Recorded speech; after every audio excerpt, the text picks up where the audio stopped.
Hello, everyone. Can you get me? Hello? Yes, we can hear you. Okay, welcome. We're just waiting for more people to join in. As we are waiting, we can just start by introducing ourselves in the chat section. You can put your name and which country you're coming from. My name is Lester Daka. I'm with PFF and I'm the moderator for today. I'm glad to be here.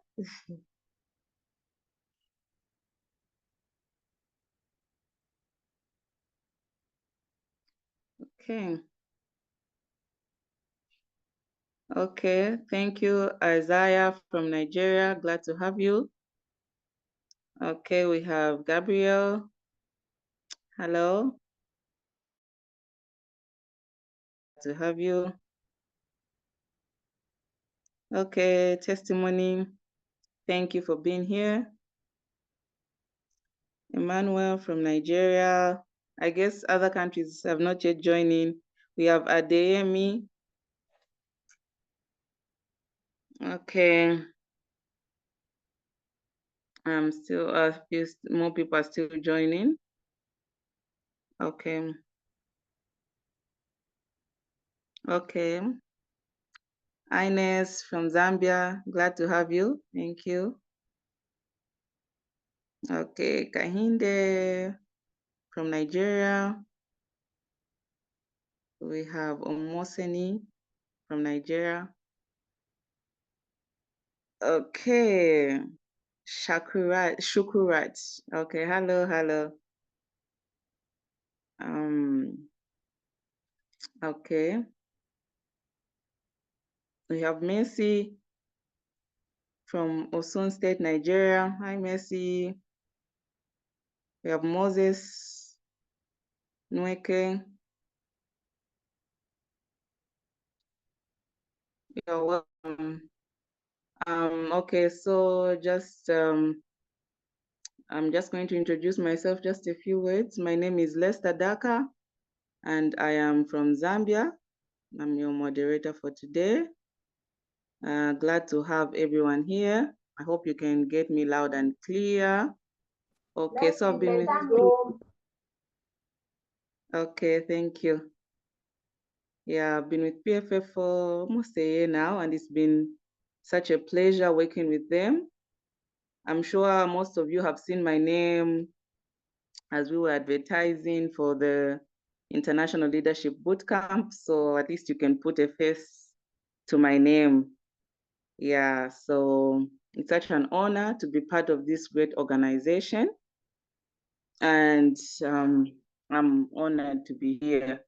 I've learned a lot, and I hope you guys will stay until the end so that you can learn more and also, yes, be able to be great leaders.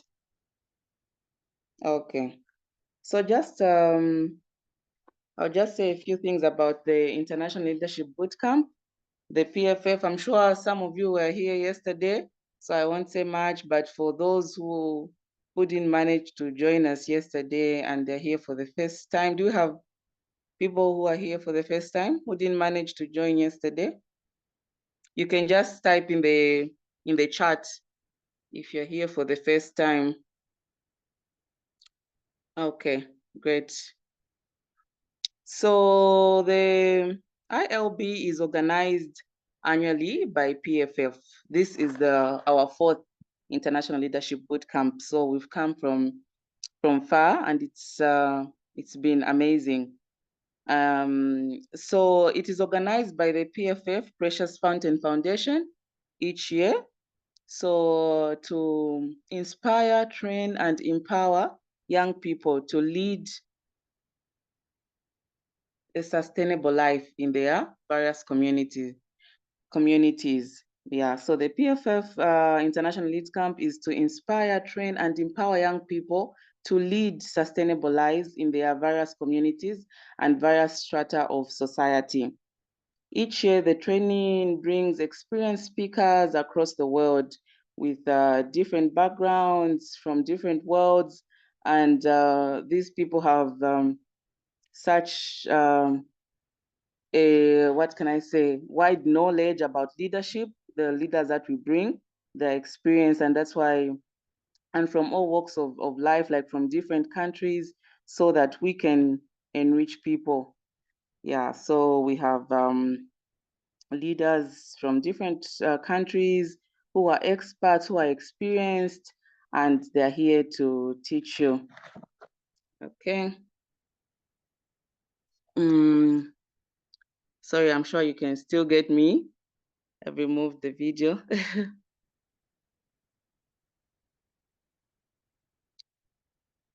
I'm just going to talk about our speaker for today. Can you still get me as I introduce the speaker for today? So our speaker for today is Abisola Precious. Okay, so before I introduce our speaker for today, I just want to introduce our president for Precious Fountain Foundation. We here at PFF, we usually call him Uncle Soap. And I'm just going to invite him so that he can just say a few things and introduce himself. Uncle Soap, you are welcome. He is our president and the founder, so we can just welcome him. Uncle Soap, can you get me?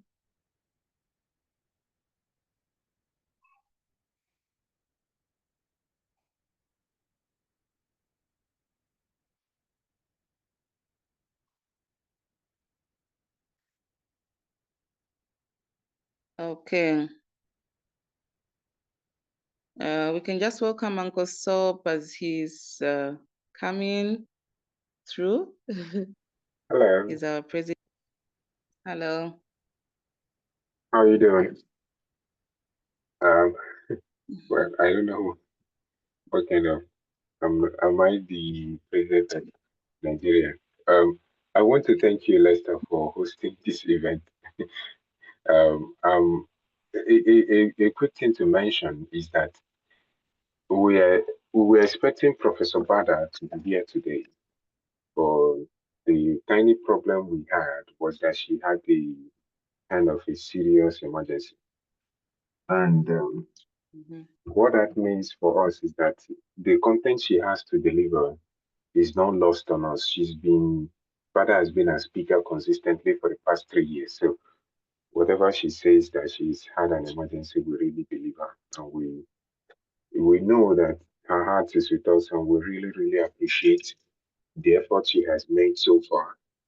And being part of the planning of this event from the get-go is really, really appreciated.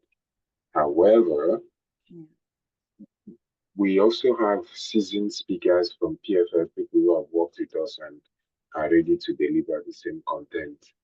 And I think that everything happens for a reason. And the reason for this conversation today, and Bisola being the person that will handle the talk today, is that she's seasoned, she's been a leader, she's been handling PFF projects and coordinating all that PFF has been doing for the past few years. And I know that I will be learning a lot from what Bisola has to offer today. And I want you all to be really ready and prepared. Precious Fountain Foundation breeds leaders, and I'm hoping that people who listen to this conversation will find value in it. I don't want you to just think about it, hear it. I want you to be somebody that will do something about what you hear today. And I can tell you that I am absolutely sure that nobody here will regret being here today. What that means is that you are going to enjoy being here, you are going to learn a lot, and it's up to you to finally do something about what you learn. And I know that you will. And so make sure you are ready to change your life based on your decisions from what we learned today. Precious Fountain Foundation offers two main products to the public. Number one is that we offer educational services to children that are unable to read, and we offer leadership to people that are youth, young leaders, and young people. And it's my wish that all of you who are young leaders from different parts of Africa that are here today can do something about the situations in the leadership gap that you are facing in your respective countries. So it is my own opinion that you should pay attention, but I know that it is beyond my opinion. I really, really want everybody here to be fully immersed in the conversation we are having. Get your pen and paper if you can, write things down, ask questions, be involved, be engaged, plug in. Don't just sit and be doing something else. Plug in, be responding, be in the chats, be sending in messages, and we're going to have a really, really wonderful session again today, and I look forward to it. And so, if you want to know how to join us, we are going to be sending our email in the chat rooms, in the WhatsApp groups, and you can send us an email. I want to be a part of PFF from wherever you are. We will appreciate it. There is great need on the continent, and everybody needs to be doing something. I look forward to listening to everybody. I look forward to hearing what Bisla has to offer today. I look forward to your questions as well, and I will try to um, answer some of them if I can. Sending messages myself, I'll also be fully engaged, and I look forward to all the conversations that will be coming out of this today. And so I want to thank you, Lester, for doing a good job and already beginning to talk about this project and the things that we do at PFF. But towards the end, we'll be announcing all the PFF projects that will be going on in different parts of the world. And I want you to know that we want you to write a proposal at the end of this conversation. So by the end of this series, you're going to be writing a proposal. We'll be sending out $100 gifts to a number of specified participants. And it's our desire that you will be a winner. You will do a project in your community and you'll be a leader that will change the lives of people that are close to you. And on that note, I'll say plug in, be attentive, listen to our speaker today, ask your questions in the chat, and follow up in the conversations in the WhatsApp groups and everything. And I know that you will enjoy your time, and I'm looking forward to your future. Thank you so very much. So, Lester, if you're there, I will give this over to you back, and yeah, let's get the ball rolling. All right. Thank you so much, Uncle Top. So not to take much of your time, Uncle Sop has talked a bit about our speaker for today. I'm just going to introduce her, just to say what she does and yes, the projects that she's doing, so that you can get to know her. So our speaker for today is Abisola Precious Mustapha. She's the manager program, planning and partnership of Precious Fountain Foundation, where she leads impactful initiatives that promote education, health, and youth empowerment. With a background in microbiology from Obafemi Awolowo University, Abisola developed strong research skills and a passion for public health, which now inform her work in improving child well-being and learning outcomes. Abisola envisions an Africa where every child can read, innovate, and thrive, and she is committed to making that vision a reality. She has received training as a teaching at the right level facilitator through Tau Africa in Nairobi, equipping her with skills to assist young learners facing learning difficulties. As a teacher at the right level Africa Fellowship and Master Trainer, she empowers teachers to use learner-centered methods that close learning gaps in reading and arithmetic. She also serves as a global youth ambassador for their world. Abisola currently co-leads the Education for Villages and Disadvantaged People initiative in Oyo State, Nigeria. Wow, such a great person.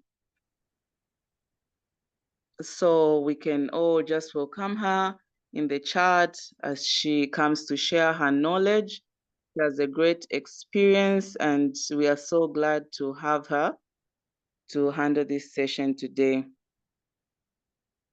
Let's just welcome Abisola. Can you get me? Thank you. She has such experience and passion for teaching and she's doing so much. So we just thank God for that, yeah. Abisola, are you ready for us? We welcome you.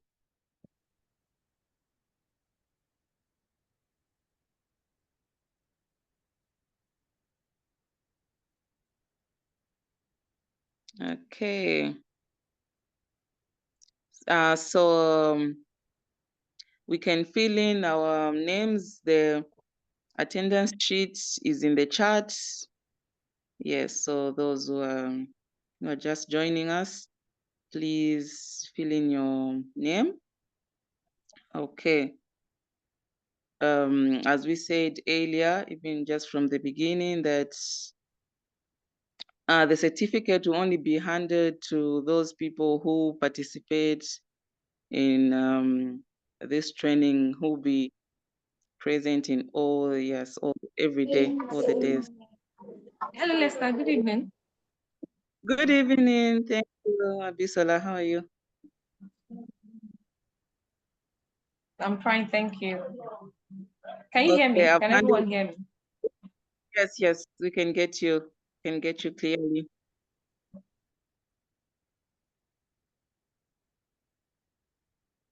We can get you clearly. All right.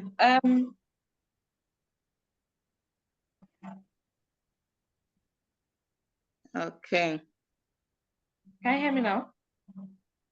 Yes, okay. yes. Can we resend the attendance sheet? You're not seeing it. The attendance sheet, my please. name is Mustapha Abisola.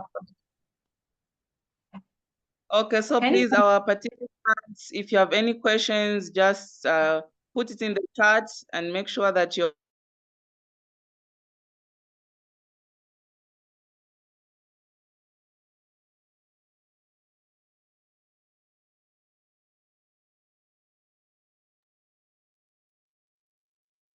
okay. Abisola, are you still there?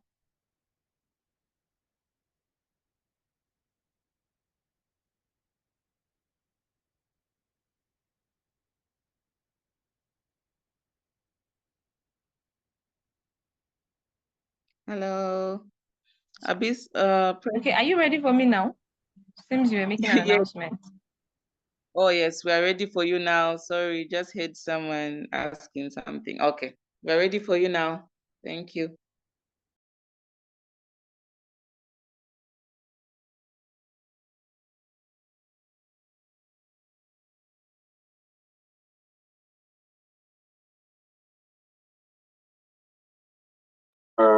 Just before Bisola comes up, I want to mention that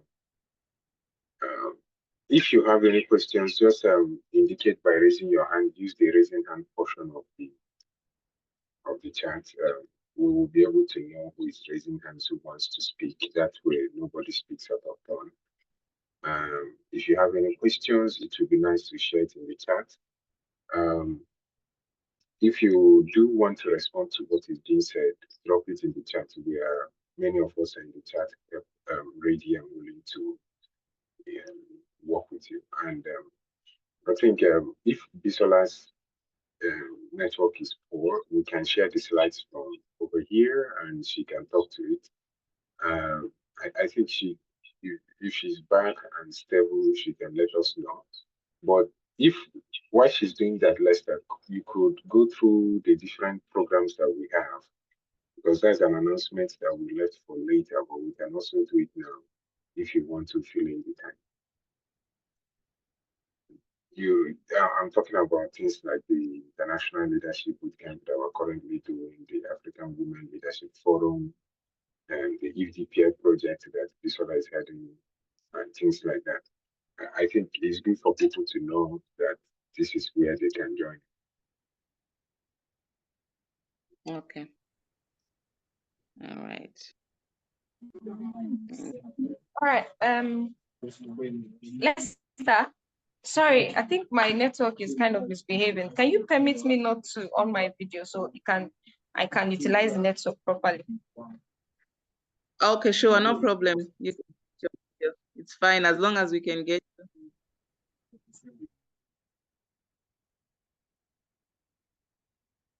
All right, thank you. I guess I'll just go ahead.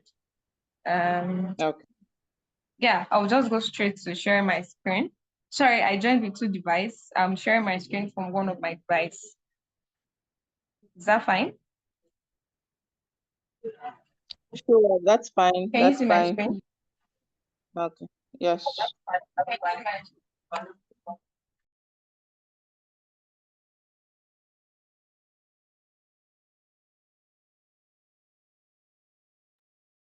All right. Good evening, everyone. And I am very sorry for the whole network brouhaha. Yeah, that's the reality of the country we find ourselves in. All right. My name is Mustapha Abisola Precious, and I think I don't need to talk too much because Lester had already done the proper introduction. So I'll just go straight to the point, and I would like to see reactions. If you were here yesterday and you're happy to be here again today, I just want to see your reactions. I really want this to be a very interactive session. I wouldn't want to just be talking, and there's nobody that is listening. If you can hear me, react. Let me see you. Okay, it's coming up. Let's go. Right. That's great.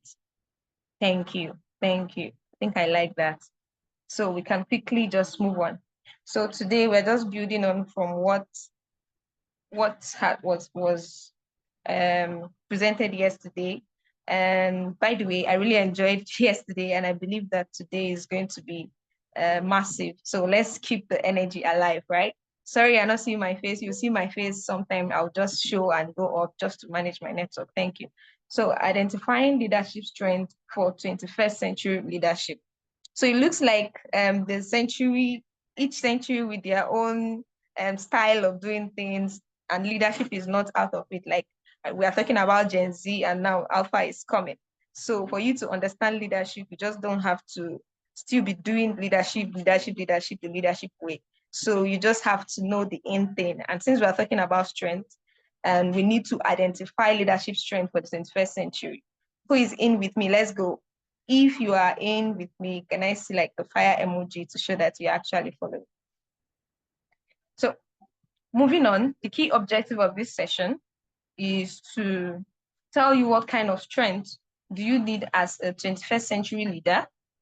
Then how can you identify leadership strengths, right? I can remember the session from yesterday talking about self-awareness, the actual leadership challenge, and how we can step in.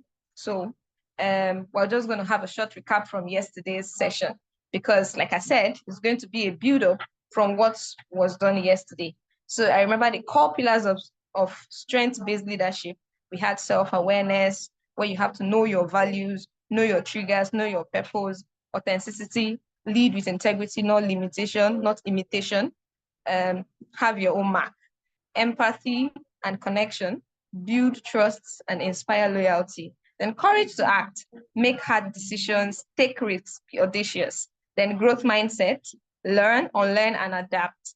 Then there was the necessary leadership skills for the 21st century. There's the cultural intelligence. I remember talking about having to understand your context and all of that. Tech savviness with human-centered thinking, the AI thing going about. I guess this is not the time to start shying away from the AI discussion, right? You don't have to start saying is AI this or that. The truth is, if you are not ready to understand prompt engineering and how AI works, you might just be replaced in your workplace. Sorry, I didn't say that, but that you just have to be tech savvy to understand leadership in these times. Then there is ethical clarity, know what works, know what's right, and know how to adapt. the mental and emotional resilience. That's quite deep. As a leader, somebody that leads yourself and others, you just have to understand your triggers, mental and emotional resilience, and be able to adapt. Then collaboration over competition. Like, I love the emphasis from yesterday. You know, we live in a world where everybody just wants to win, right? But why don't we collaborate efforts to produce best results, right? So now let's move straight to what we have to do today. I don't want to say drum rolls, drum rolls, drum rolls. Yeah, sorry. I just want this to be as interactive as possible. So let's go. If you're with me, say let's go. Okay, more strengths we all need as 21st century leaders. Yes, as 21st century leaders. Thank you, James. I can see the let's go. Thank you, thank you, thank you, thank you. Yes, let's go then. So as 21st century leaders, you know you cannot just lead like the usual stereotypic leader. You need to do something differently, and you have to stand out. And I have some list of qualities that can help you stand out. There's vision, there's communication, there's creativity, there's strategic thinking, there's flexibility and adaptability, there's confidence, there's integrity, there's being open to criticism, there's resilience. Yes. And I think if you're familiar with some of the words here, can you just like give the words that you're familiar with leadership, right? Just give like one word you're familiar with or something new you're learning about leadership from this list of words. I would just be checking the comment section to see how that's coming out. So we'll move over to the next slide. I'm talking about, thank you, Luado, be open to criticism. Thank you. So vision. Vision is your aspiration for the future. Let me break it down. Aspiration looks like big English, right? Yes, communication, very important. Thank you, Martin. I don't want to use big grammar. I want it to be as simple as possible, right? We like it's the easy life. So aspiration is big English. Vision is just what you see ahead. If you drive, what you see in front of you is your vision, like your mind's eye trying to look ahead of your life and see, okay, where are we headed? Where am I going? That's vision. So as a leader, motivating others and garnering commitment towards that vision are essential parts of leadership. It's very fine to have a vision. It's very fine to want to head somewhere, but nobody's an island. You can't go alone. If you are not able to move with people, if you're not able to motivate others to move with you, right? Because leadership, like we knew yesterday, we understood yesterday, is about influence. If you're not able to carry people along, then it's very difficult for that vision to come to pass, because purpose-driven leaders ensure they connect their team's daily tasks and the values of individual team members. Thank you. Individual team members to the overall direction of the organization. Yes, this is from an article, and the link is there. We'll share the slides later, so you can read the full article to understand what vision is about. Then for some of us that are used to the holy book of the Bible, it says in Proverbs 29 verse 18, where there is no vision, the people perish. Just imagine you are in a car driving and your eyes are tied. Can somebody give me the best way to drive when you tie your eyes behind the steering, right? And you have people seated behind you. I don't think I want to enter that car that the driver's eyes are tied. So you see what the vision can do in leadership. So communication, yeah. I'm not going to talk too much about communication today, because we're going to deal with communication because it's a major thing in leadership. Without communication, there is no leadership. So communication, that is effective communication, is very key in leadership. It could either be spoken, written, or visual. Yeah. So tomorrow we're going to deal specifically with leadership, and we are going to have deal specifically with communication. I'm going to have most of your questions on communication answered. I know many of us like the communication conversation. If you like communication conversation, say hey. All right. The next one is flexibility and adaptability. Yeah. As a leader, if you're not flexible and adaptable, yes, thank you, Titus. Thank you.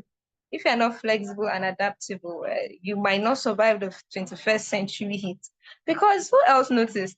Things just change. Like today, we are talking about We are still trying to understand how to search on Google. Then there are other complex search engines that are coming out, okay, like the AI now. If you're not able to use prompt engineering very well on the AI phase, you might just find out that you are lost. So you just have to be open to learn and be ready to adapt to change. Then, yeah, change is the only constant thing in life. Because if you are somebody that is just dense, sorry to use the word dense in simple terms means too much concentrated. It means that you are so much of a concentrated person that you don't want anything to penetrate through. Sorry, I'm here to tell you the 21st century leader is not a dense one. You just have to be flexible and know that change is constant. So be ready to adapt to changing environment you are leading. In your team, if things are changing, are you ready to adapt? Or thank you, Titus, again. Or you just want to do things the same way, even if it never works. You want to still live in the Stone Age, right? Who wants to go back to the Stone Age? Nobody. I don't want to go back to the Stone Age.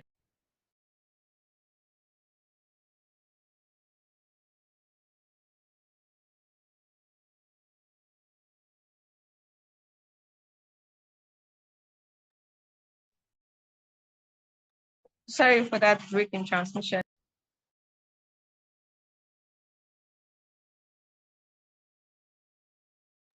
All right. If you are still following, I want to see an emoji from you. Yeah. So don't be stuck in the past. I just mentioned the Stone Age, right? Thank you, James. Thank you. Thank you for being so loyal to follow. Thank you. Thank you, everyone. Yes, yes, yes. Thank you. So let's just go on. Flexibility and adaptability can be achieved through creativity and strategic thinking. Yes. If you are somebody that does not know how to engage your thoughts, your mind on how to make things work or how to adapt to change, it's very difficult to be flexible.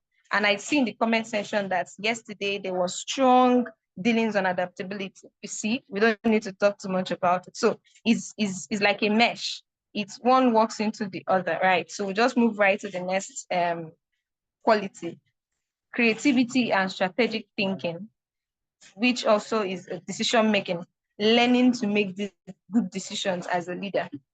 Okay, I want to slow down here because this is a critical point I really want to hit at, because one of the things that we're lacking in leadership in the 21st century is strategic thinking and decision making. Yeah. When one person just wants to be the aristocrat, and when you just want to be the one to say what happens in the team, you don't want to be creative. You don't want to see, okay, how better can this work, even if the decision does not have to come from me, but from the team. Yeah. So be open to innovate, be open to reinvent, because for you to remain relevant as a 21st century leader, you just have to open up your mind to innovate. Okay, how do we make this thing work? Because things are fast changing. Said from different generations, you might have the Gen X, you might have the Gen Z. What if you have the alpha generation in your team? So how are you able to adapt? How are you able to leverage on what they have? How are you able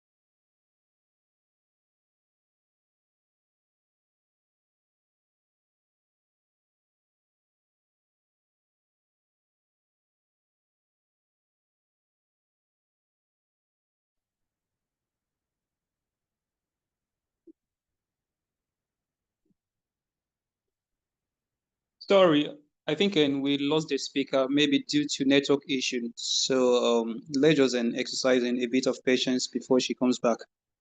Meanwhile, she was talking about creativity, strategic thinking. So I think since we're waiting for her, we can just be thinking about the points. And since it is on creativity, we can as well maybe probably find something to do.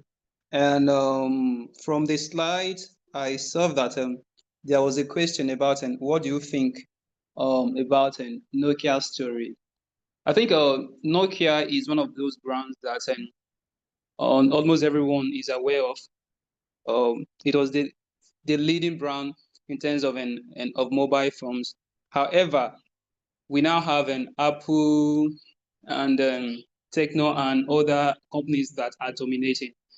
The downfall of Nokia is actually a telling story. It's the kind of story that has been discussed in several academic papers in literature, and it all points to one fact, which is the fact that Nokia failed to innovate, to reinvent itself, to meet with the prevailing and emerging realities, and that is why today we don't have Nokia as the famous and popular brand and as the leading company in the industry.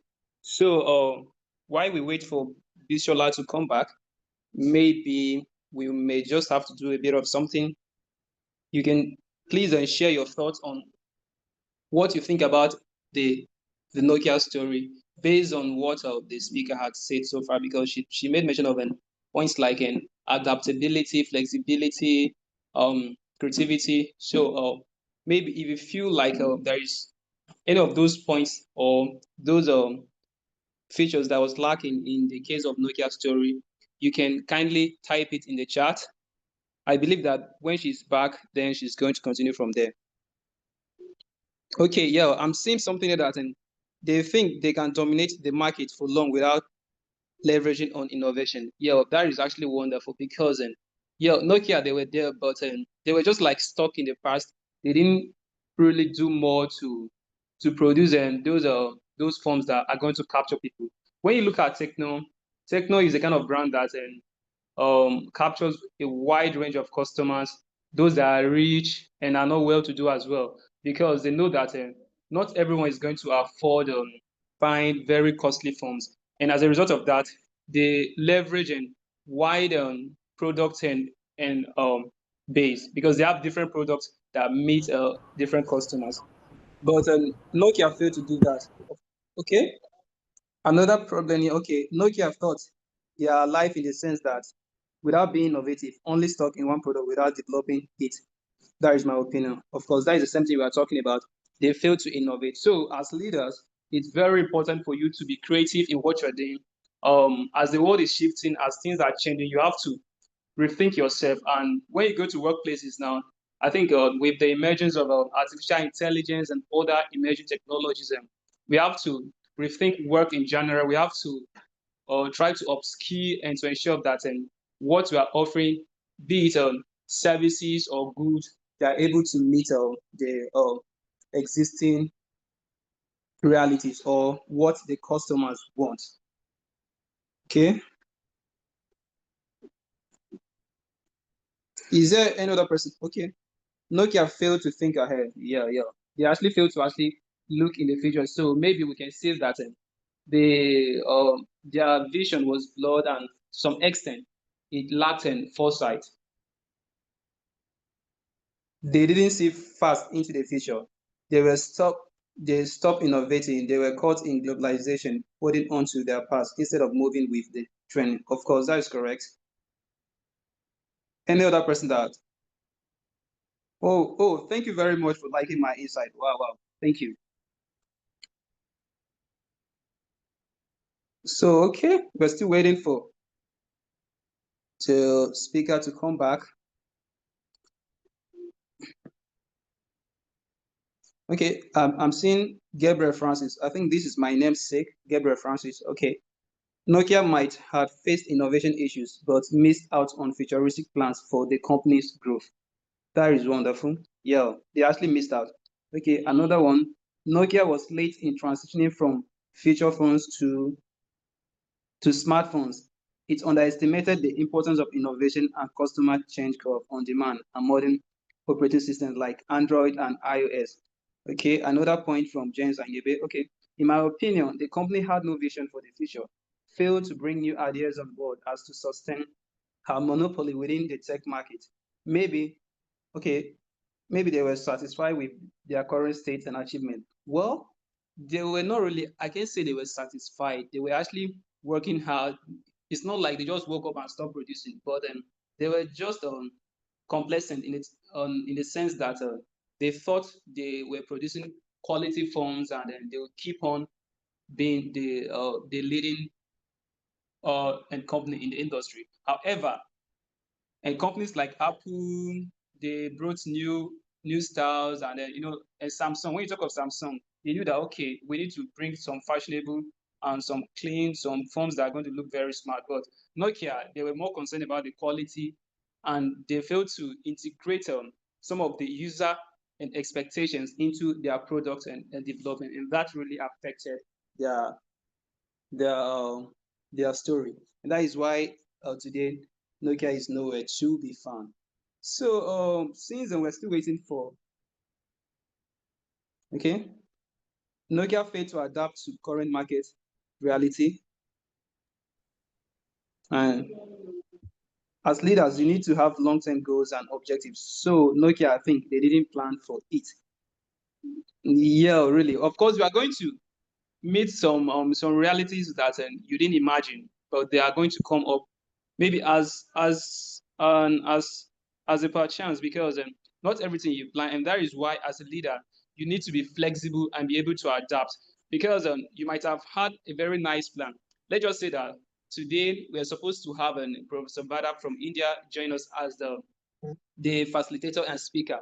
However, she sent us a message not long ago that she has an emergency and she cannot make it.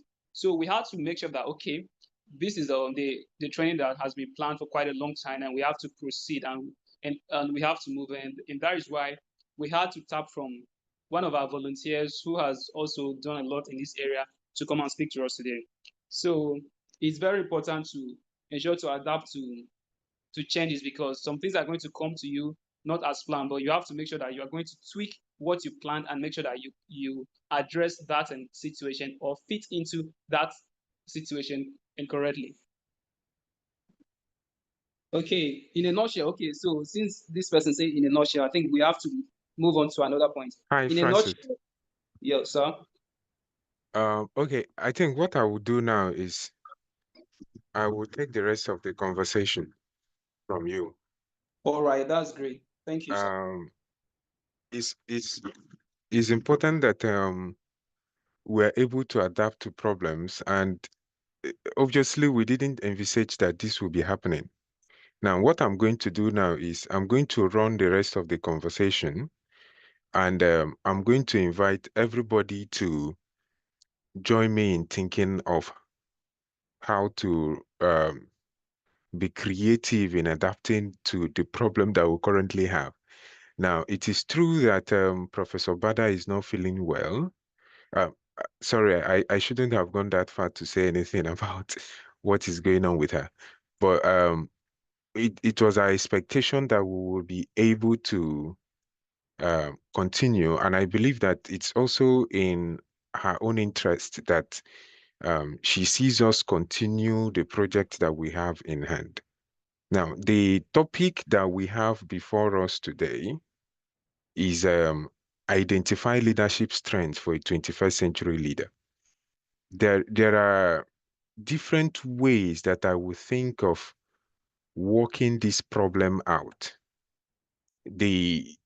My basic thought about this, and I like how Bisola has already started this conversation, would be to think of creative ways that I will solve my problem in the 21st century. I have found that our major problem as people who are supposed to be leaders is our inability to be creative, especially in the countries that we find ourselves in. I'm going to be sharing my screen, and I will have us engage on this topic in a way that enables all of us to make sense of where I will use the word nature, or I don't know, where we have found ourselves in today. Now, if I ask you, what is a leadership strength that you can identify for yourself in the 21st century? I don't know the kind of response you are going to give to me. If I say, what is the most primary responsibility of somebody who calls themselves a leader, who call themselves leaders in this 21st century? What is the kind of comment you are going to make if I say you should identify what is a leadership strength? From your own perspective, what would a leadership strength mean for somebody that is, say, in your position, that is being somebody in your position that may not be in a position of power? What would you call a leadership strength? Especially if you know that you are not a powerful person, you are not the person that makes change happen. You are not the person that is very, very, I would say, the person that the decision is their responsibility.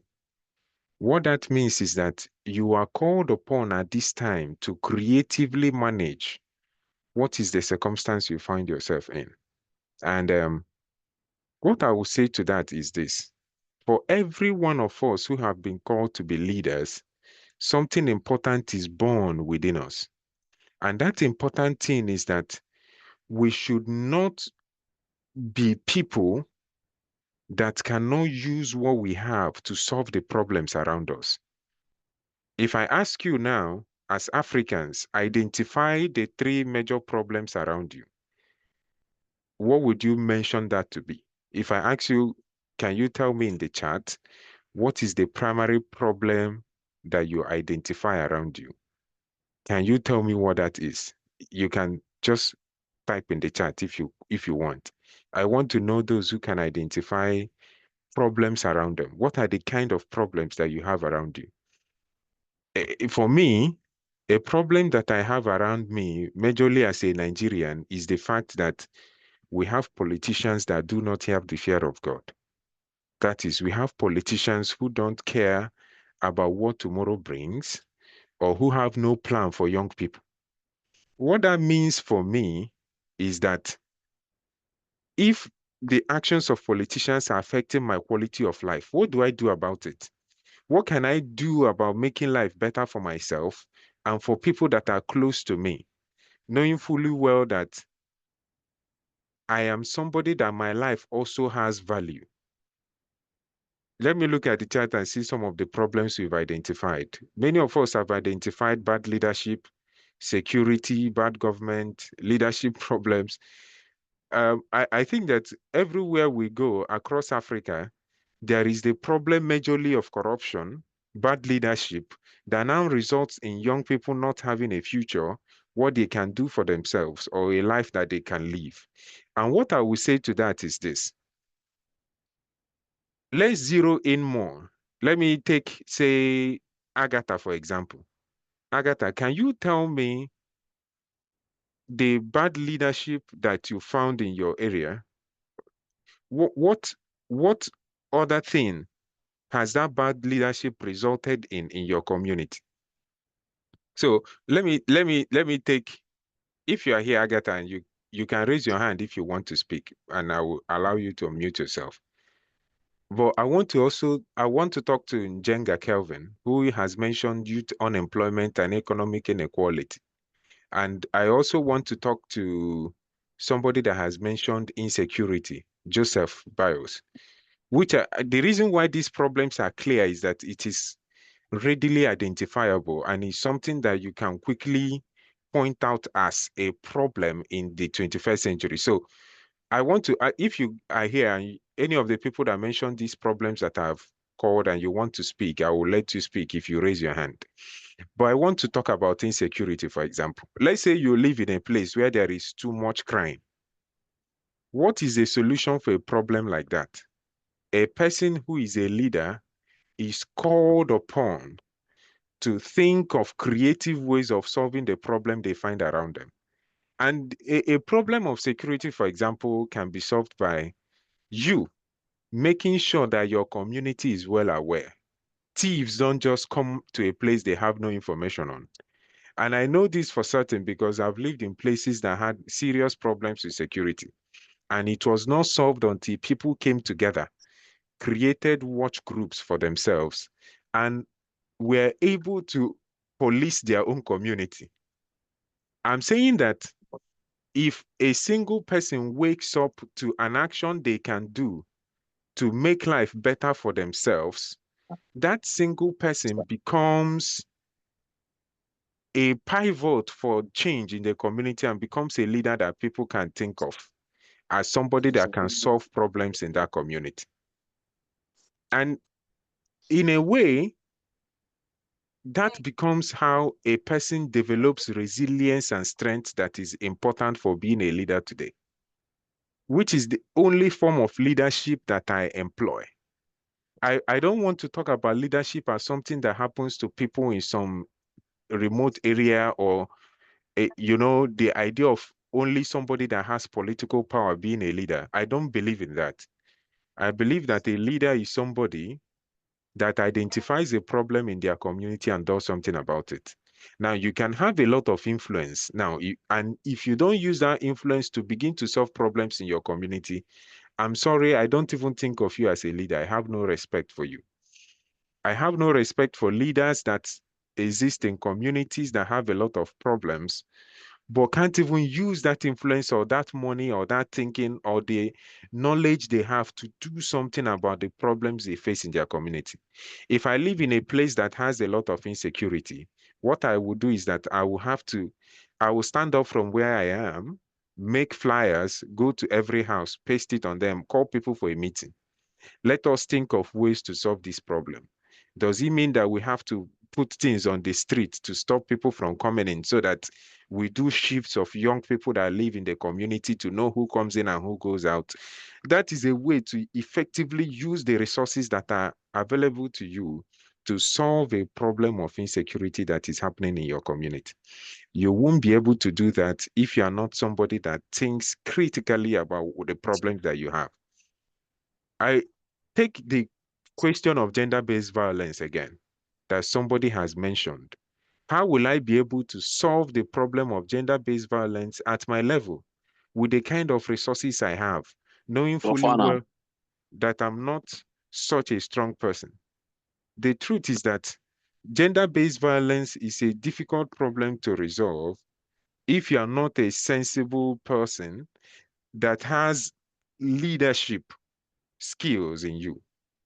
And what I mean by that is that if I'm not somebody that thinks of myself as a leader, it is going to be very, very difficult for me to resolve the question of leadership in my community because of I don't even know what to do with the influence that I possess. And what I will say to this is, I want you to begin to look around you.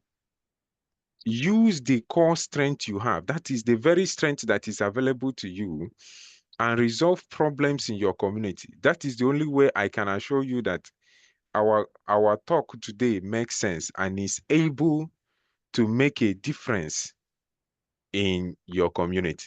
There are many things Bisola's slides have identified as things we can work on. But I want it to be that we leave this conversation with something. And that is how, knowing fully well that we have the resources at our disposal to begin to do something about the problems we face. Now, there are very big problems that we can really not see ourselves doing something about. And that is, an example is the problem of corruption in the communities that we find ourselves in, or the problem of, let's say the educational system is bad. Let's say people go through school and they're unable to read. What do you think is the solution to a problem like that?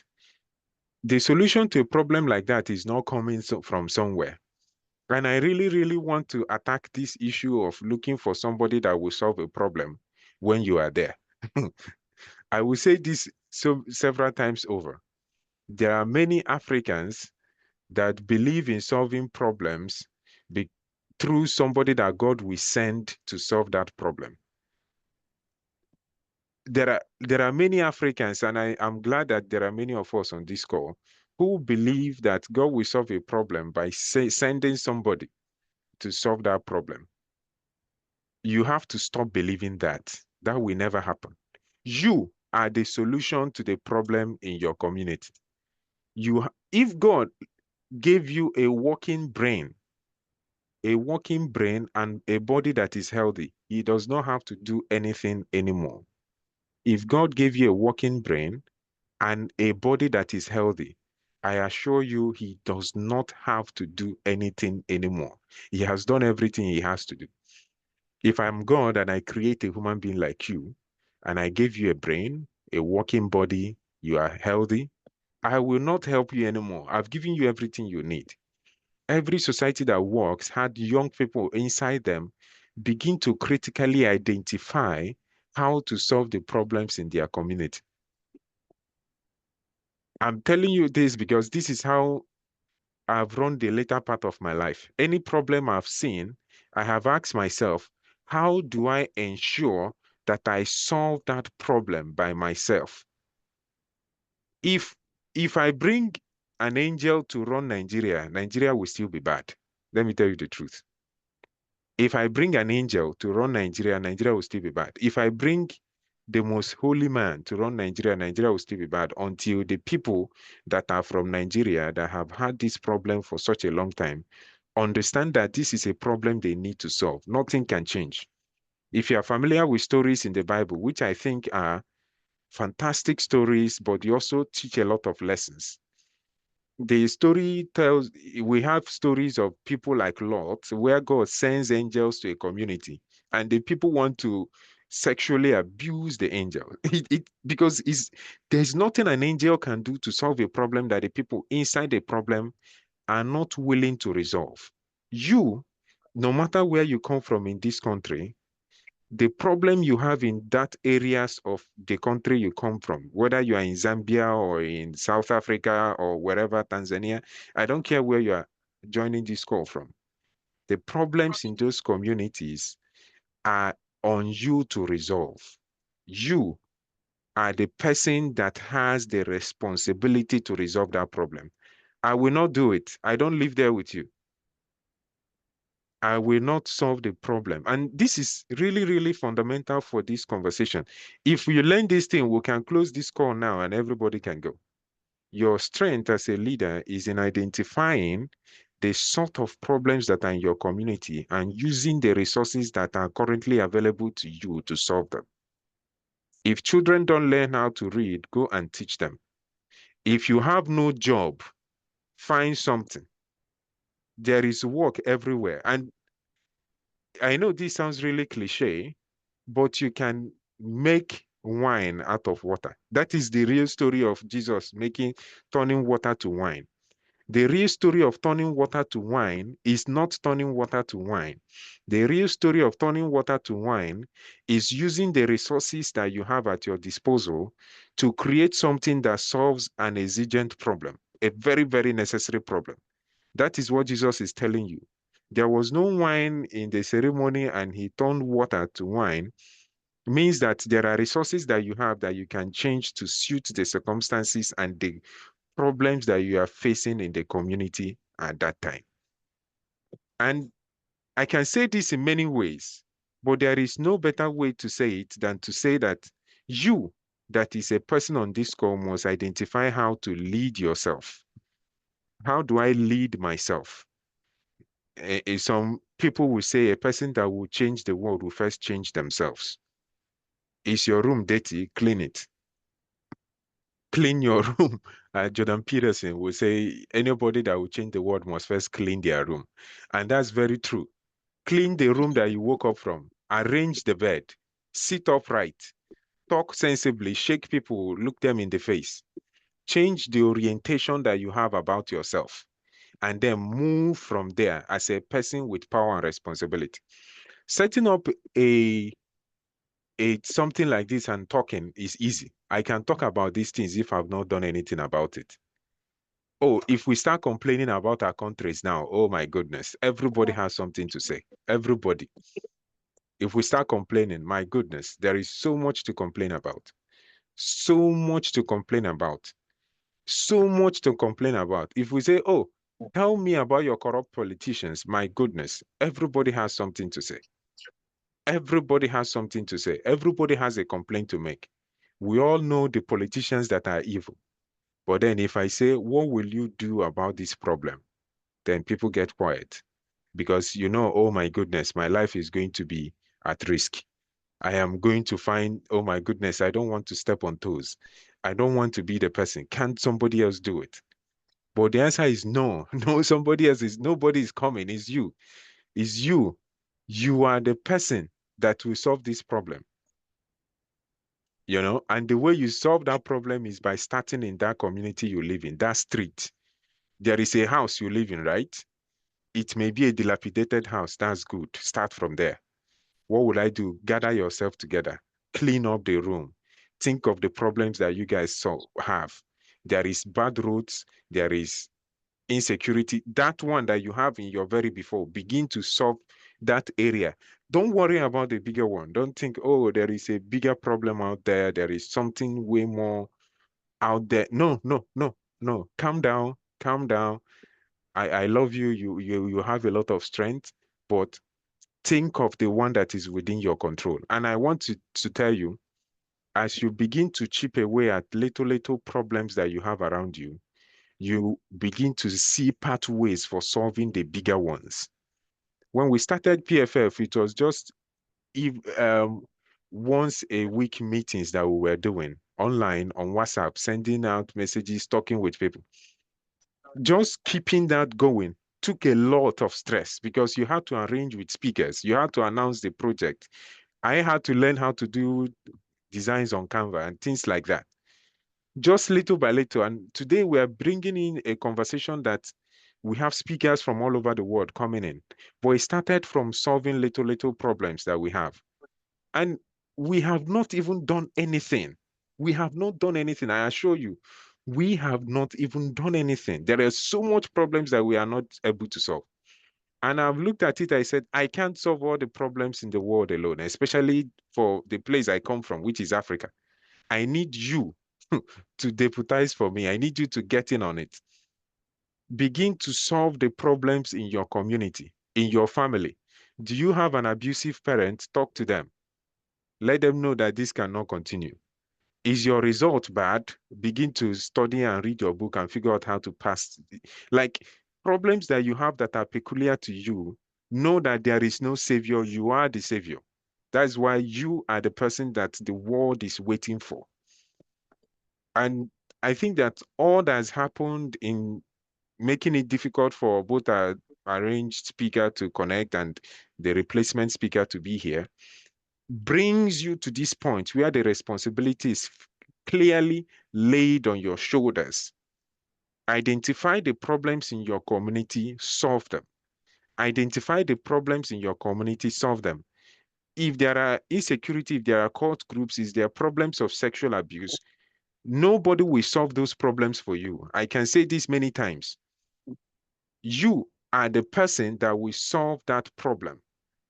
You are the person that is responsible for the problems that you have in your area. And I want to even tell you this, and I will say this because many of us in Africa, we are being sold a future that is outside the country. And it's true. Some of us have made use of it. I've also traveled outside Nigeria myself. But I want to tell you that even if you're outside the country and you don't resolve the problem from back home, you carry the baggage of who you are wherever you go to. People will always identify you with where you are coming from. If you are an African, and I know many people that I'm better than at things, but immediately they assume that I'm very bad at whatever I want to do. You get what I'm saying? People immediately assume, oh, because the image of Africa they see is people that are eating sand or putting their head up a cow's bum or something like that. That is the image of that the world has had of Africa. And if you refuse to do something about that image and you think that you can break through from that image when you carry, I carry the way I speak, you know that I'm an African person. The way I look, I'm a black man. Wherever I go, I carry this with me. It introduces me before I even say anything, right? If my country home does not become better, I still carry that baggage wherever I go. And that again, for some of you who have been wondering why I'm also insistent on solving African problems, this is why. The reason is that my children, myself, will carry the African mentality. Maybe until you now know me personally. But how many people will get to know me personally? You will not. Very likely, the information you have about me is what you see in person, or when you see me on the road, you make a judgment on who you think I am. I will not get to know everybody personally. Developing Africa is still important for me, no matter where I am. Even if I become the president of the United States tomorrow, I really, really want Africa to develop because that will solve a lot of problems for me. If I come out, I say I'm a lawyer, you don't need to question whether I can do the job. The reason why you are questioning is because you're afraid, my goodness, this person that is a lawyer from Nigeria, did he buy his result from a fake university? Did he even study anything? Does he know what he's doing? That's why you're afraid. But if somebody comes from Oxford University and says, I'm a lawyer, and is not looking like any of us, we'll immediately assume, oh, this guy knows what he's doing. So what is the difference?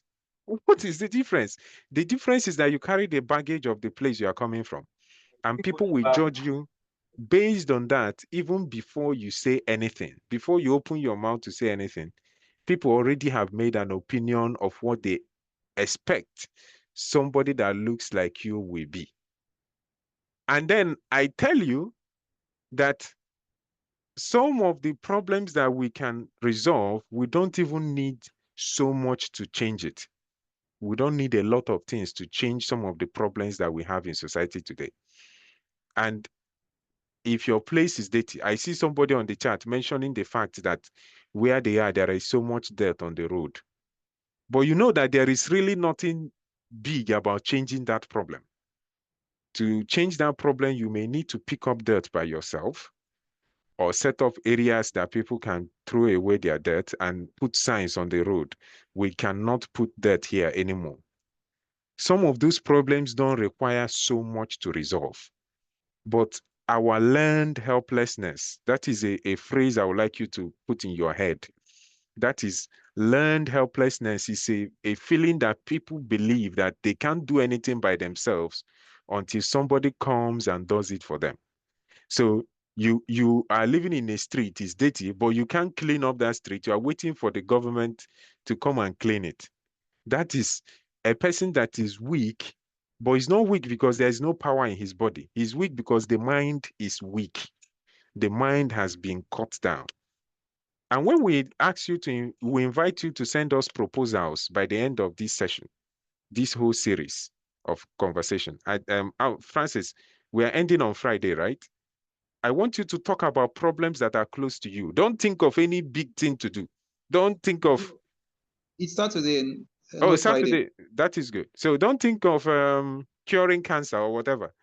Tell me in your proposal about problems that are close to you. Afua is going to talk about communication tomorrow.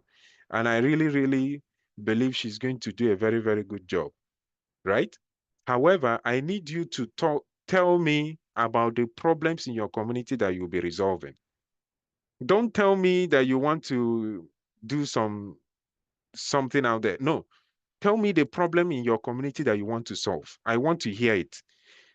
The idea of learned helplessness is something that you find for many Black people. I will say that, Black people, I need to tell you that. If you're a person in this call and you are a Black person, your learned helplessness is just your own threat. It is not like that everywhere else in the world. When a person sees something wrong in their community, usually they go immediately and resolve it. They don't wait around for somebody to come and solve them. It's only in Africa that we do that a lot. I'm telling you now, like I'm keeping it real with all of you. And there are many of us in Africa that believe that somehow government, white people, somebody that is smarter than us, a rich man will come and do something about it. No. You are in school, you don't have money to pay your school fees. Don't wait for a scholarship or a government to give you money. You will need to figure out a way to work, pay your school fees as you are doing it side by side. You will do that. You are sufficient in yourself is the message you are getting today. And this phrase you see on the screen, leadership strength, is something that you already have. You are not going to get it today. You are not going to get it tomorrow. It's already there. Identifying that you have it is the issue. Because once you identify that you have it, you make yourself a 21st century leader. And I'm sorry I didn't make a slide to do on my talk today, but I just had to pop in because of, I noticed that there is, it's almost like the fundamental message for what we want to say today want to be lost on people. And that is why I had to step in to make sure that we pass this message across in the strongest of terms. We pass this message across in a way that is really, really clear and unambiguous. And for you that is listening to this conversation, if you don't join us tomorrow or next, make sure that you know that you can solve every problem that comes before you. And I'm telling you that I have even seen people that transcend physical deformities. That is, the school I went to was owned by a man that had polio when he was 7 years old. He's unable to use his legs in Nigeria, a disabled Nigerian person. He was able to transcend that. And I'm telling you that transcending your problems is not a question of how physically firm you are, but the work of the mind that you carry. The brain inside you is the key. It's not physical strength, it's not beauty. It has nothing to do with how your body is made up. It is the brain that God gave you that is the key to solving the problems in your community. And I want you to act like it.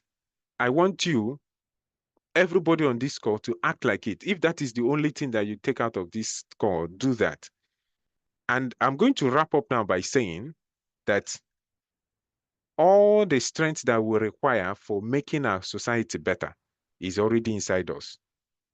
All that we require for identifying problems and gaps where we live is inside us. All that we require to make sense of the life that we carry is inside us. And I want to challenge you as you go out this evening, because I know it's evening in many of the places that you are joining from. Have a mind that is looking for problems. Start looking for problems and do the heavy lifting of looking for solutions as well. Do not just identify problems, but look for solutions as well.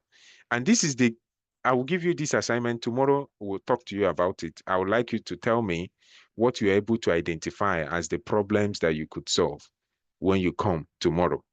Today, take a walk, go around your neighborhood, think of where you live, look around. What are the problems I see here that I can resolve? Think of the problem, think of the solution. Put it down in writing and send us that proposal. We'll work with you to make it happen. That is the point of this leadership bootcamp. No matter where you are in the world, do that for us. And yeah, this is where I'm going to end my talk. I'm going to look at the chat to see if there are things I can respond to, and then we talk about it later. Okay. Yeah. Do you notice there are any questions, Francis? Is there any question on the chat? Yes, sir. There are some, I think there are like 2 questions. All right. Okay, let me read them out. Okay. The first question is from, okay, say, I have a question. Okay. I'm a Kenyan citizen, and as you know, right now our country is facing a serious crisis of injustice. The Gen Z generation is courageously raising their voices to demand change, but the government is responding with violence, and even to the point of killing peaceful protesters. In such a situation, how can I as an individual, stand up against injustice and contribute meaningfully to this fight without putting my life at risk? Now, that is a very, very, very, very, very important question. And this is not a question that is happening only in Kenya alone. In fact, one of our volunteers is from a country in a part of Africa that if you even try any project without government approval, you go to prison. And people have gone to prison. Women have lost their lives for demanding equality in that country. And I will say this, there are two ways to resist. There is the violent resistance, which is really important, making sure you tell to the government, even if you kill us, you can't kill all of us. And then there is the silent doing resisting work. And what does that mean? In your community, if change is done today, let's say government is changed and someone else comes in, will the quality of life of the people there change? The answer is maybe you don't know. But let me tell you what will fundamentally change people's life.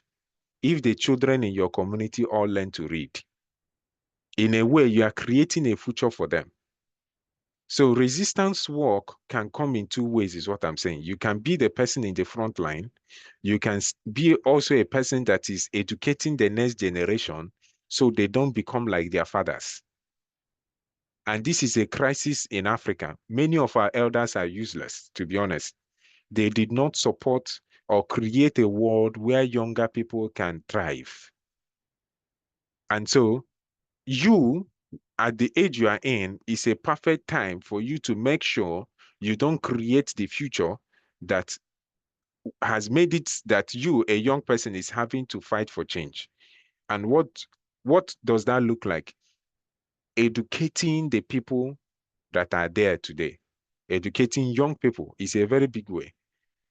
Holding talks online is also a very big way to demand change. You are actually changing people without having to be part of those that are protesting. And the protest is very good if you have the morale for that. If you have the courage for that, I would say go do it. But if you don't have the courage for that, do things that are way longer lasting and will change life one person at a time. Write books on behaving properly. Be a part of PFF. Do things in your community.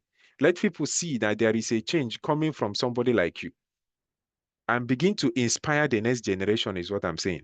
That work is way more boring and way more longer lasting.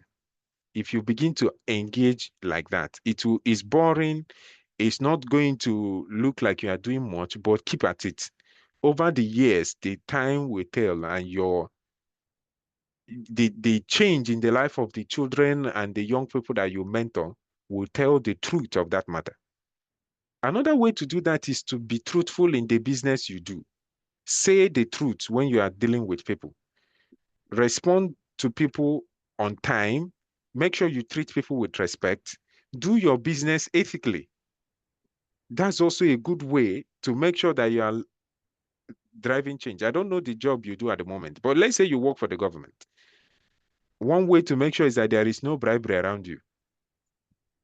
But I'm saying that if you do a very good job around you, you greatly, greatly do better work in responding to the violence than actually standing out there.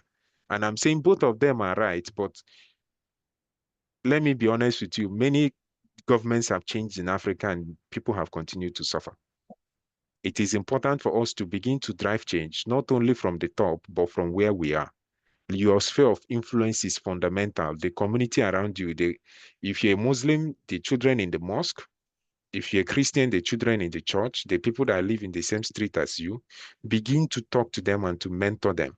That will go forth to lead a more insidious change than actual violence before the protest, because that is a much more uh, a much more difficult thing to do, and that is where the demand is.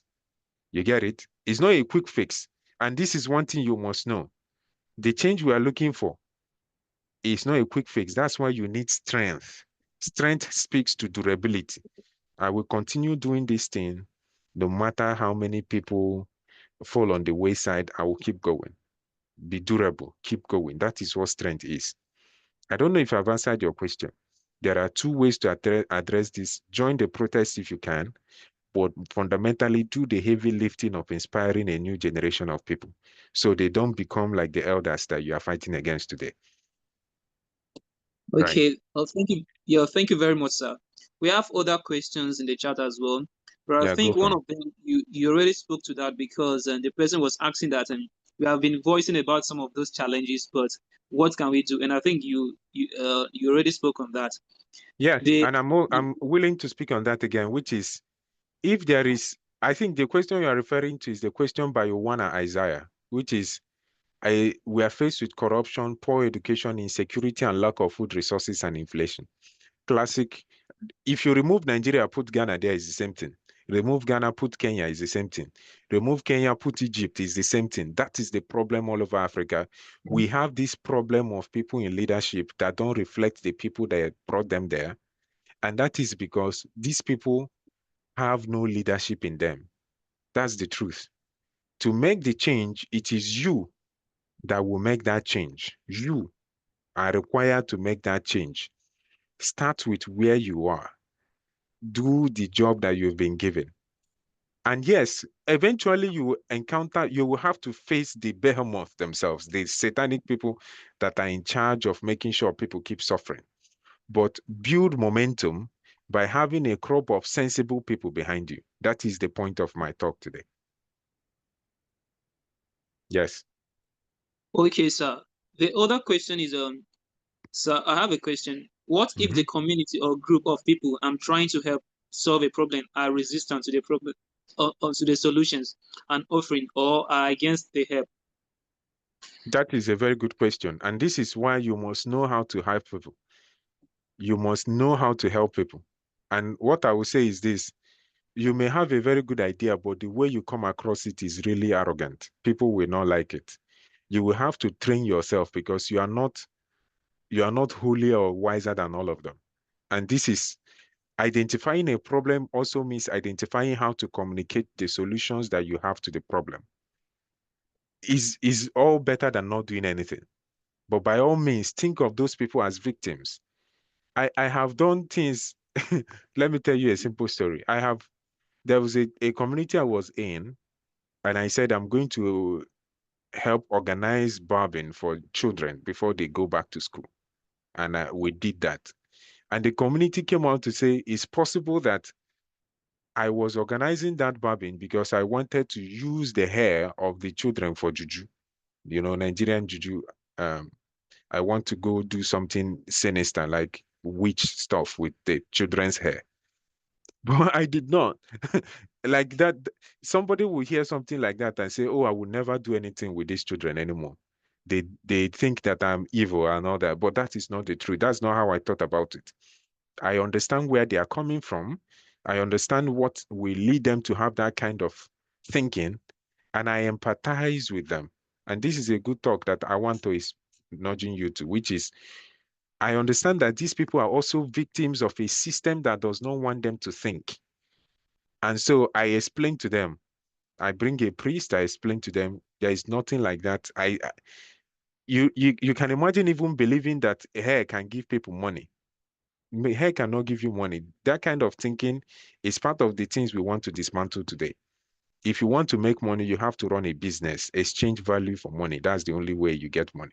And yeah, I had to talk to them, speak in the language they understand, and be humble enough to hear their side of the story and say, I hear you, but this is really what is going on here. And so be humble in your own self. Maybe even the job of humility is something you need to do, which is I'm trying to help solve a problem, but like these people were alive before I came, they won't die if I'm not here.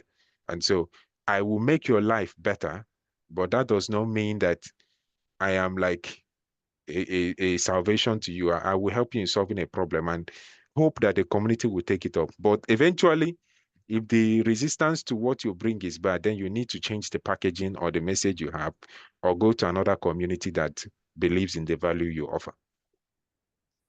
Okay, sir. All right. The other question here is my question is based on how can I as an individual speak up and input in the universal basic education in my community? Specific steps, because it is common in my community to see teachers neglect teaching and grooming the next generation. My courage for now is to engage children after school to teach and inspire them most Right. times in church gathering. So and and other steps towards bringing effect into local education systems. So I think this one is asking about how the person can contribute to universal basic education and how to contribute to the educational system.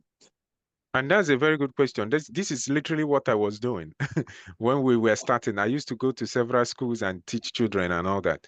And I would say you should keep doing that, because in teaching children, your life is changed. Make sure your own ideas are pure, and you Mm. think all the Mm. time of doing the best things for the children. And what I would say is this. Um, you can walk up to the person that's in charge of suburb in your area. This Universal Basic Education Board, this person sounds like a Nigerian. So go into the local government and look for the person that's in charge of suburb. He's not an angel. He's a human being like you. Go there and say, I'm looking for this person.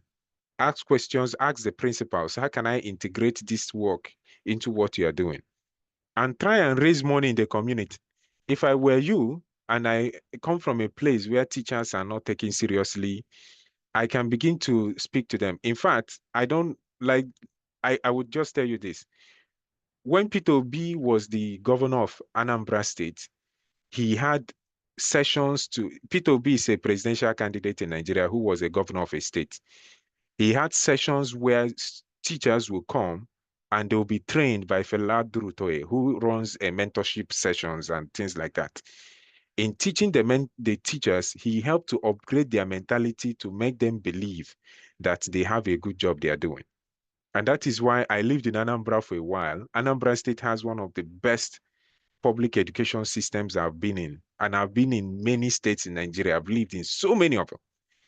Because the teachers, he took effort in making them think of themselves as important people. Now, you don't need a governor to do that. I'm saying that for you in your community, you can do that. Set up teacher training sessions.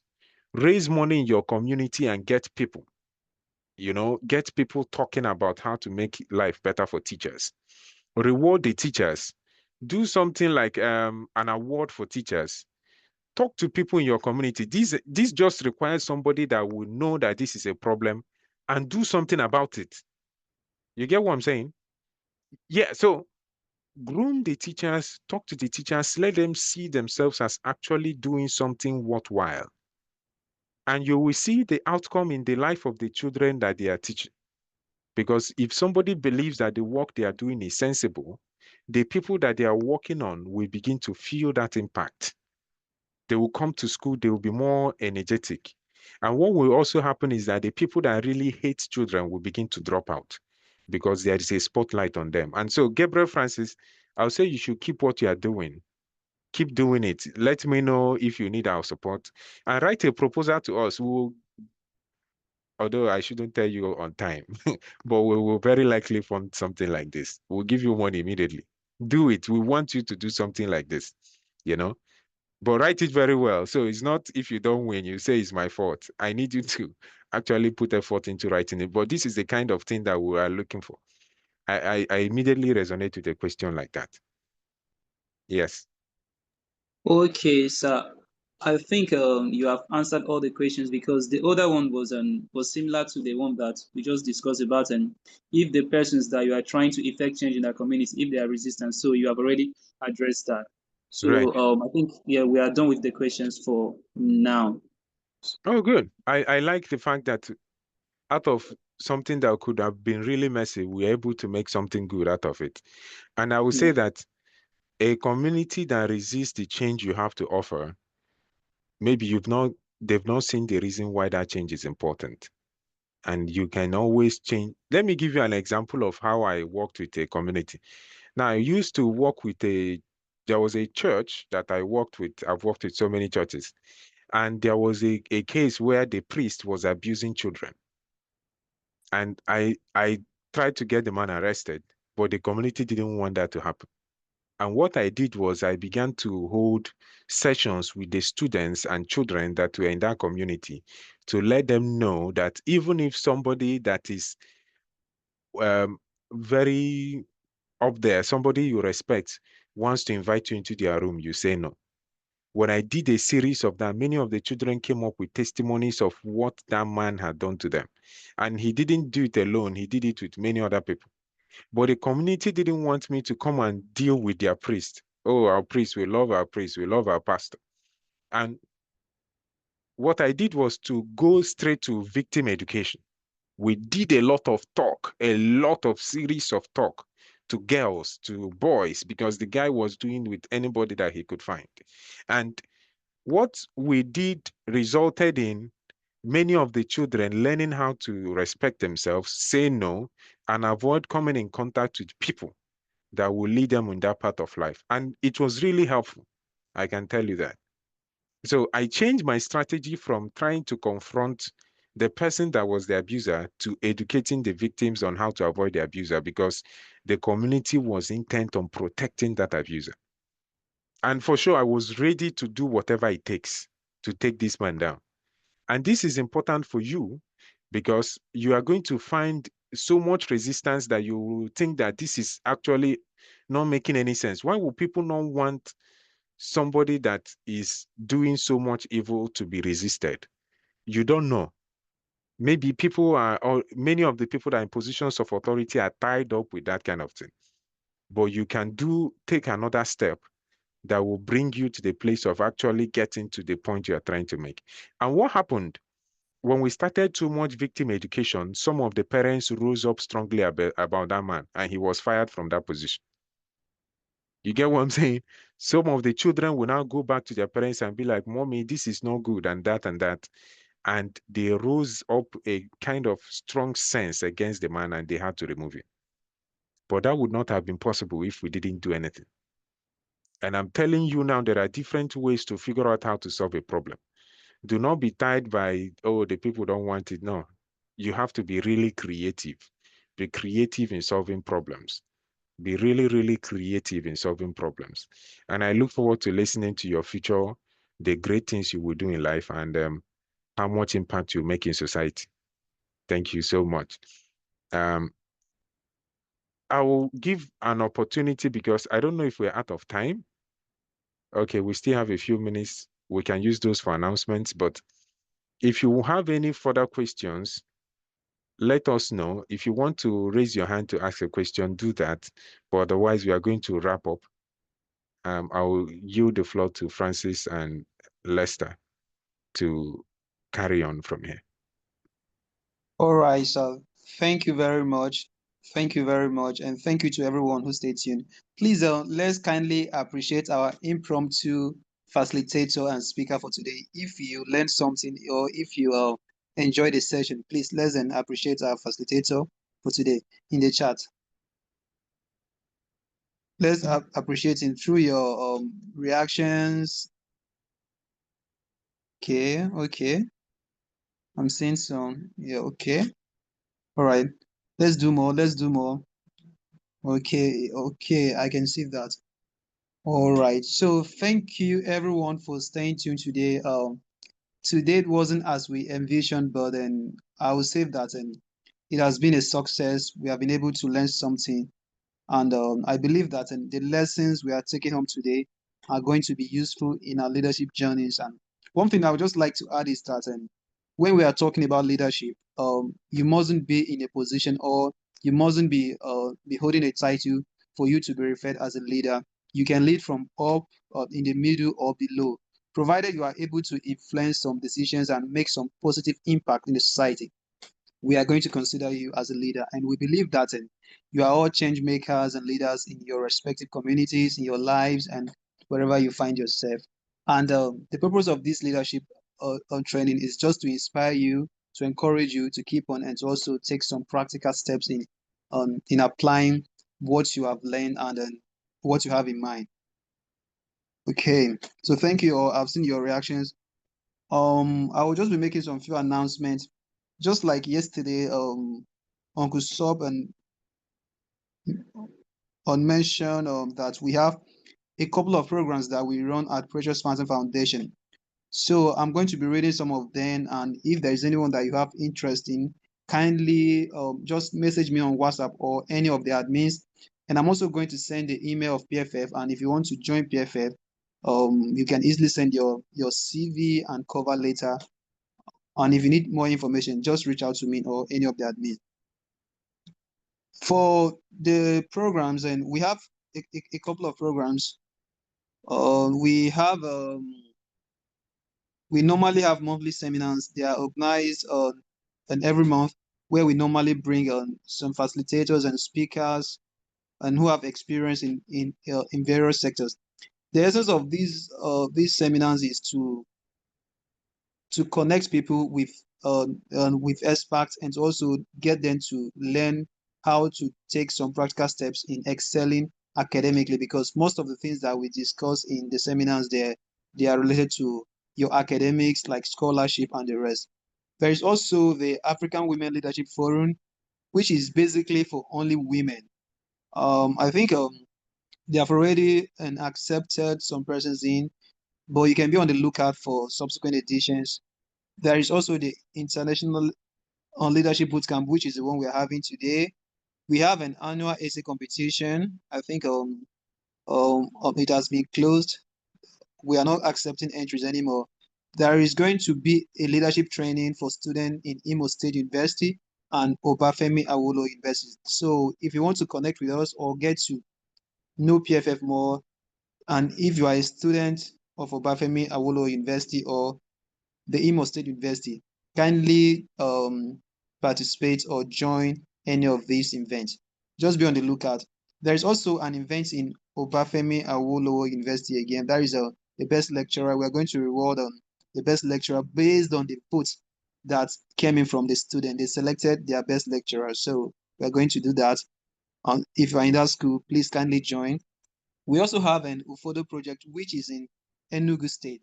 If you are from the southeast, maybe that would be a way of you to join and participate in one of our activities. And finally, no, not finally, we have the Education for Villages and Disadvantaged People initiative. This is going on in Oyo State. It's been up to a year, where our facilitators and our experts they are helping some schools in the rural communities to teach them how to read, and to ensure that they're able to gain literacy skills. And finally, we have See Your Future From Now. It was organized in OAU Ife, and I think we also have another one that is going to be coming up in another school. So kindly be on the lookout for any of these programs, and if you are going to be able to participate in any of them, please kindly try. And if you want to get to know more about them, just message me on WhatsApp or any of the admins, and we're going to share more details. Finally, for the training, there is going to be certificates that are going to be issued to those that are able to participate in all the trainings. The attendance, we are taking notes. We are going to cross-check and ensure that your attendance meets the minimum benchmark before you are going to be rewarded the certificate. And for the impact fund, we are going to discuss more about and more about that subsequently. So just be on the lookout. I'll also share a video on the group where maybe you can watch in preparation for the impact fund on how to write your proposals. Tomorrow, we're going to be having a very impactful session, which I believe is going to be something that we are going to enjoy, because Afua has been here before. This is our 4th year of serving as a facilitator, and I can tell you that she's one of the very best you can have around. So please kindly join tomorrow on time and stay tuned. Tomorrow is going to go where and I believe there is no problem that is going to come up. So please make sure that you join on time tomorrow, and you are able to participate actively. And for the assignment that Uncle Sob gave you, you can also just go and look around at the problems and what you think are the solutions. You can also send us an email with your answers, because we don't know if we may have enough time, but just try to communicate to us and we are going to respond to you. On that note, okay, sorry, I think I saw, can it be dropped on the WhatsApp group? Sure, I will drop everything on the WhatsApp group. So on that note, I want to thank every one of you who has been here since the beginning. You are the real MVPs. I want to thank Precious, who started this session, and Uncle Sob, who came in and took the lead. Thank you all for joining today. I believe tomorrow is going to get better. If you remember the words of Dr. Kimani yesterday, he said that strength is a muscle, so it grows as we continue. So let's continue learning, and tomorrow is going to be another day to learn as well. For the assignment, well, for the yesterday assignment, you can still send it to our email, so we are still accepting it. Thank you very much. Thank you, everyone. Thank you. See you tomorrow. If you're not on WhatsApp platform, please check your email. We have sent that link to you, maybe like try. So please check your email. Yeah. Thank you, everyone. So bye-bye. I think let's just call it a day for now. Bye-bye, everyone. See you tomorrow.